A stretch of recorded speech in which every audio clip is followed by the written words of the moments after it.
We have made it to another Friday, which means it is time for the Comstock Channel Weekly Wrap-Up. My name is Brianne Hendrickson. Today, I have Matthew and Justin filling in for Eric this Friday. Welcome, welcome. How you doing? Welcome, Brianne. I will tell you, Eric has left some pretty big shoes to fill, I think, and also sent an email to say, don't mess this up, so. I don't have a problem filling in for him. I just wish he would have scheduled his ballet classes a different time.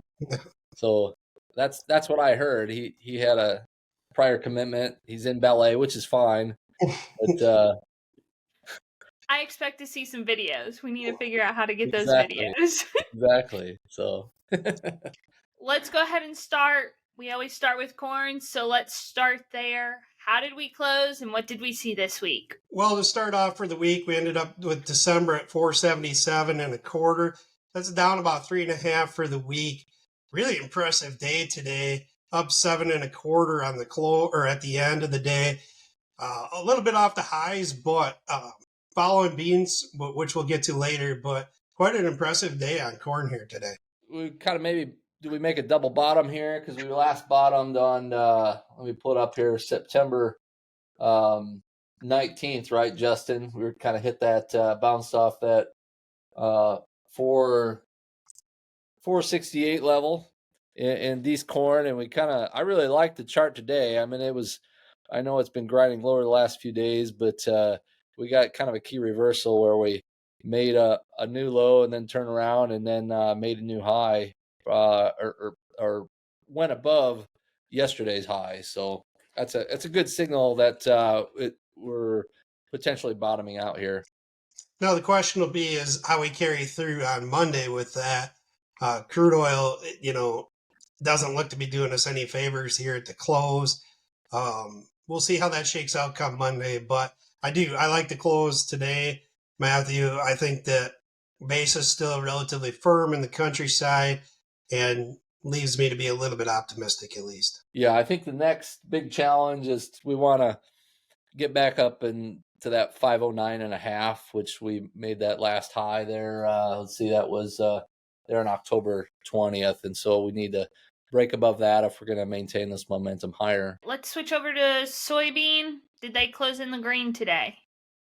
They did. We closed at 13.51 and 3/4 on the January, obviously with November being in delivery. Most of the action, only a couple, 1,200, 1,500 contracts left in the November. But so the action in the January beans, that was up 32 and a quarter on the week. Had a flash sale today of 131,000 metric ton to unknown destinations. Feel like that maybe kind of got the market started, but from there we just continue to grind higher. Did you see any weather reports or anything, Matthew? I know you did a great job on the Brazil information yesterday.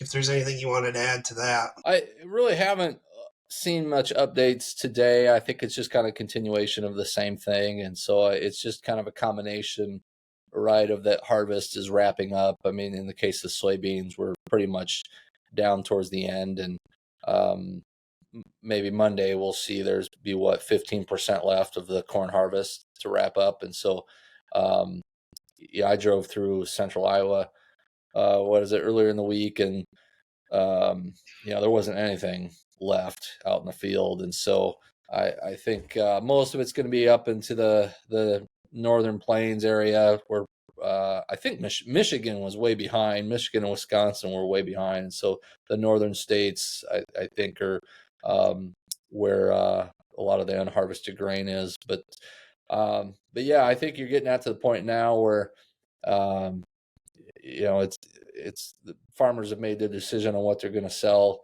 And I don't get the impression, at least in our immediate area, that the end users have themselves completely covered, just because the basis has been extremely resilient during harvest, where the normal historical tendency, right, is for basis to drop as you come into harvest. And in our area, it's actually gotten stronger. It didn't just maintain, it actually got stronger.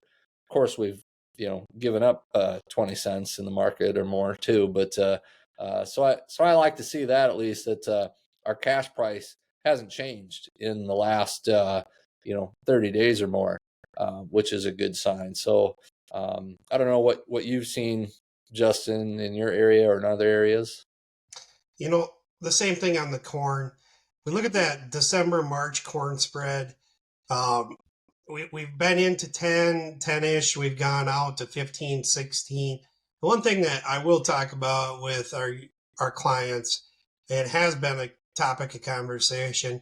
If there is a basis number that you want to hit, especially in that northern corn belt where we're significantly better than historical averages, don't be afraid to take advantage of that offer out there and get that grain moved.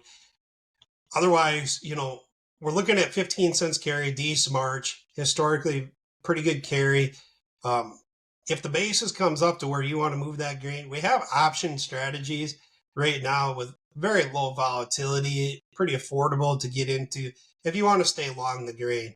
I don't see a problem with that at any point in this situation here, especially with these strong basis numbers.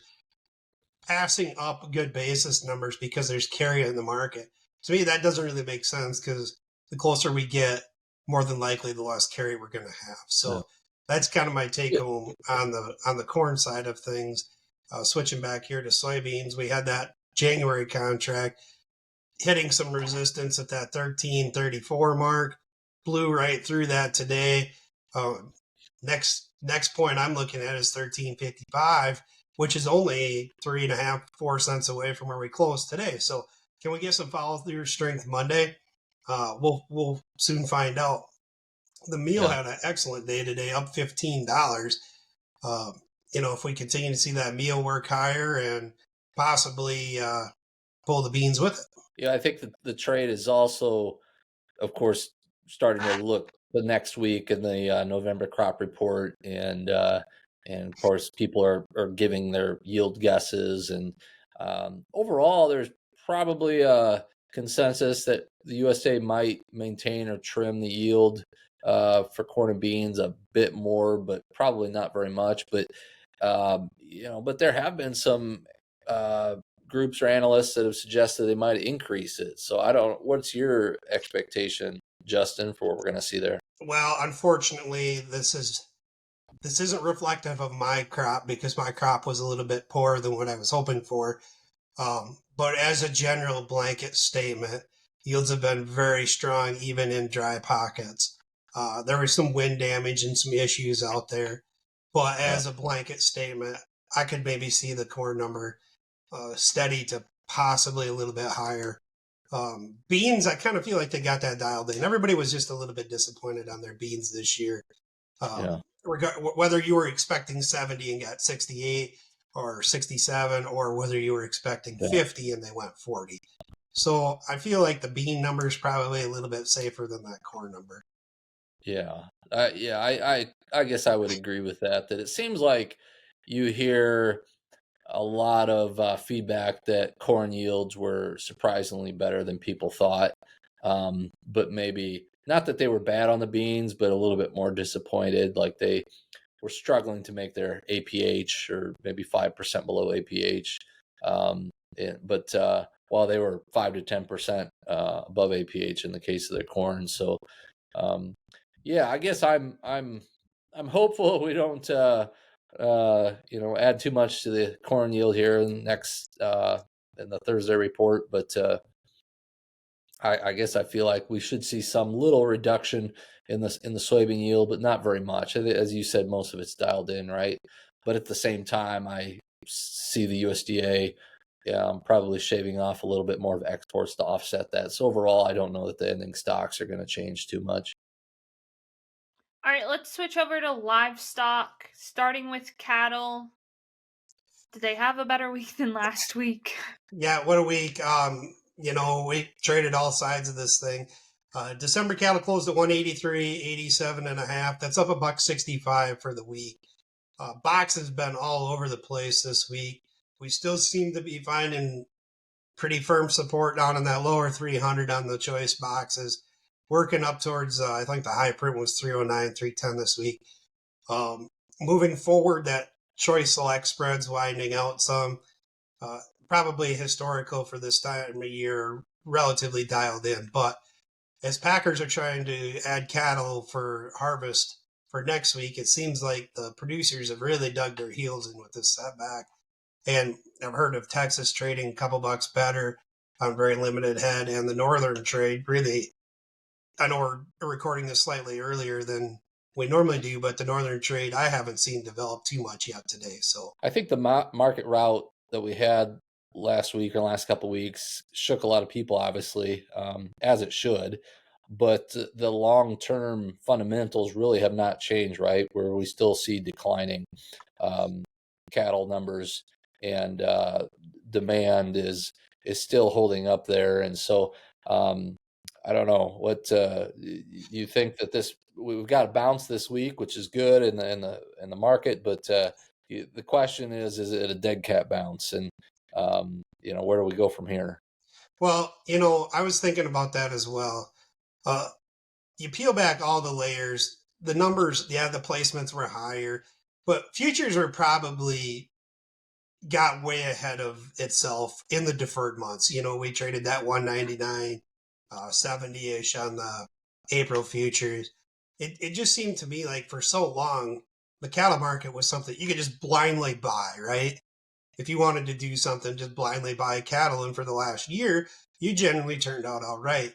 The cattle on feed, I think, shook some of those weak longs out, as you mentioned, Matthew, and maybe put it back into line. I do think that overall, it seems that the beef market has the producers have brushed that off and are digging in, and true market will come on. It seems like we're probably going to move, maybe not towards those highs, but have some sort of a correction as we come into the winter. Lastly, hogs. What kind of week did they have? Well, we ended positive on the December hogs at 71.50. That was up a $1.27.5. Man, that market was the only thing you can say about that this week was volatile. Uh, we were in the high 60s to the low 70s, 73, almost $74 on the December. I don't know what to say. We've talked over and over about this, and cash just can't seem to lead that market. We continue to see lower midday reports on the live. Kills remaining in that 485 to 487,000. Weights were up. 212 was a report. So all these things are just hasn't been a sign of less pigs on the market.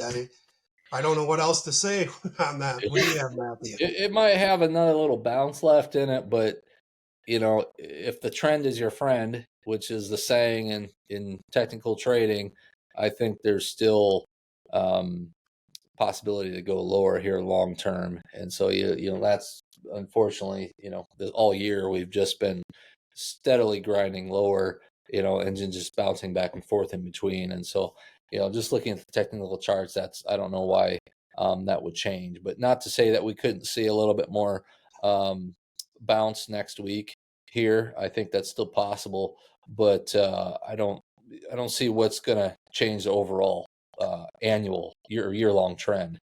And unfortunately, I hate to beat up on the hog feeders too much, but it really doesn't look that great until you get out into the summer months of next year. I don't know. I don't want to come off as bashing the hog feeders, right? I mean, those Yeah, guys they've had take enough.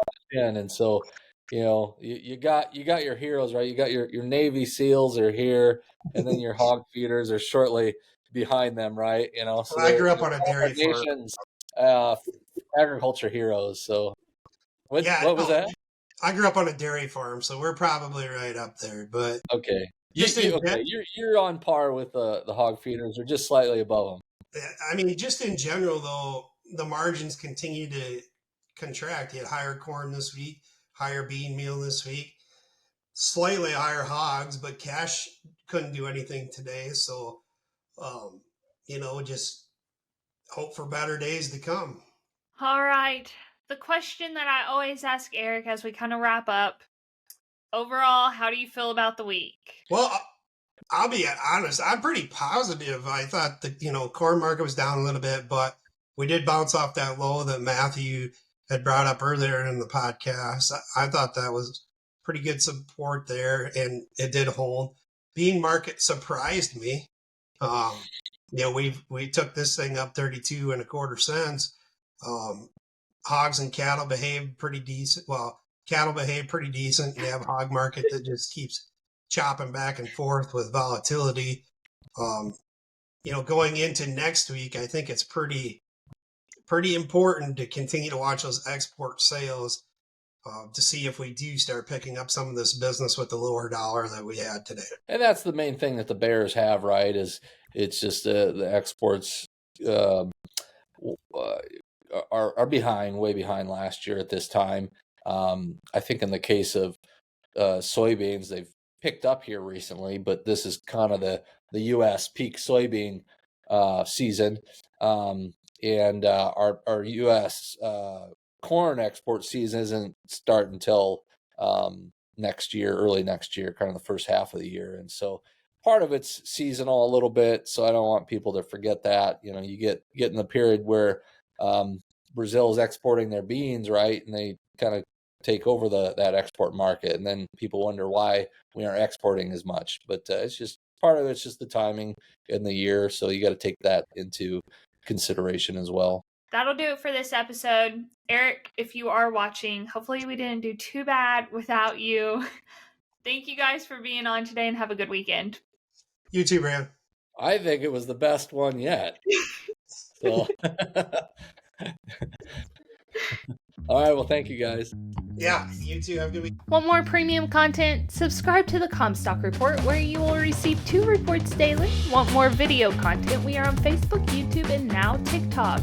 So don't forget to like, follow, and subscribe.